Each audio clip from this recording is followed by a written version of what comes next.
Hello students, आज हम बात करते हैं न्यूटन के गति के नियम के बारे में। न्यूटन के गति का नियम हर एग्ज़ाम के लिए बहुत ही इम्पोर्टेंट है।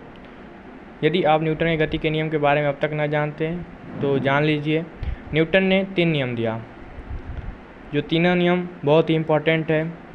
जिसमें प्रथम नियम है न्यूटन का कि प्रत्येक पिंड या वस्तु अपनी विराम अवस्था में या एक समान रेखीय गति की अवस्था में तब रहता है जब उस पर कोई बाहरी बल उस पर नहीं लगाया जाता। अर्थात प्रथम नियम के अनुसार न्यूटन ने बतलाया कि प्रत्येक पिंड या वस्तु अपनी विराम अवस्था में या एक समान रेखीय अवस्था, अर्थात जब वस्तु को विरामावस्था में रखे हैं, अर्थात वस्तु रुकी हुई हो या एक समान रेखीय गति की अवस्था में हो।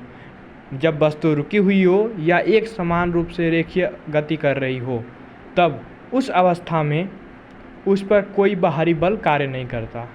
जब वस्तु रुकी हुई हो तो उस पर कोई बाहरी बल नहीं कार्य करता, या रेखीय गति में चल रही हो एक समान रूप से तो भी कोई बाहरी बल उस पर कार्य नहीं करता। यह न्यूटन का प्रथम नियम है।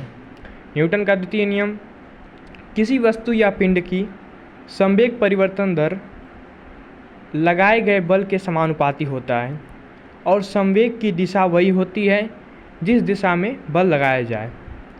अर्थात किसी वस्तु या पिंड की संवेग परिवर्तन की दर, जो किसी वस्तु या जो पिंड होता है उसमें जो संवेग परिवर्तन का दर होता है वो क्या होता है, लगाए गए बल के समानुपाती। अर्थात जो किसी पिंड पर लगाया गया बल होता है वह द्रव्यमान तथा त्वरण के गुणनफल के अनुपाती होता है। यह सूत्र आप जानते हैं, F बराबर m में, और उसी F बराबर m a के आधार पर गति का द्वितीय नियम अर्थात न्यूटन का द्वितीय नियम दिया गया है, जो न्यूटन के द्वारा दिया गया।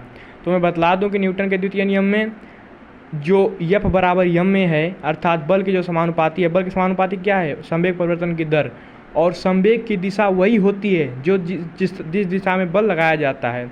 अर्थात जो संवेग की दिशा होगी वही बल की दिशा होगी, और जो बल जिस दिशा में लगाया जाता है उस दिशा में ही संवेग लगता है।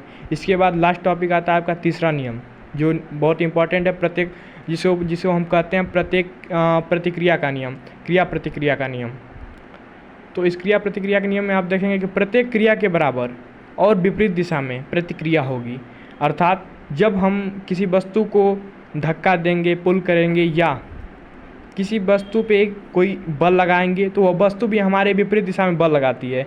उदाहरण के रूप में बंदूक से निकली हुई गोली, जब बंदूक से गोली बाहर निकलती है तो जितनी स्पीड से, जितनी वेग से हम बंदूक चलाते हैं उतनी ही वेग से बंदूक हमें पीछे की ओर धक्का देता है। इसलिए आप देखेंगे कि जितने भी सोल्जर सिपाही होते हैं वे अपने कंधों पर रख के बंदूक चलाते हैं, क्योंकि कंधे पर दबाव लगाए रहते हैं कि बंदूक पीछे न झटके और निशाना सही लगे। यह न्यूटन के तृतीय नियम का ही कारण है, जिसके कारण बंदूक को हमेशा कंधे पर लगा के चलाया जाता है।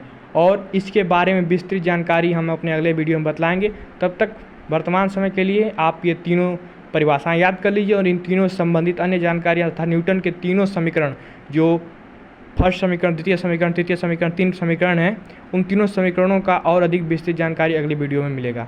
जय हिंद दोस्तों।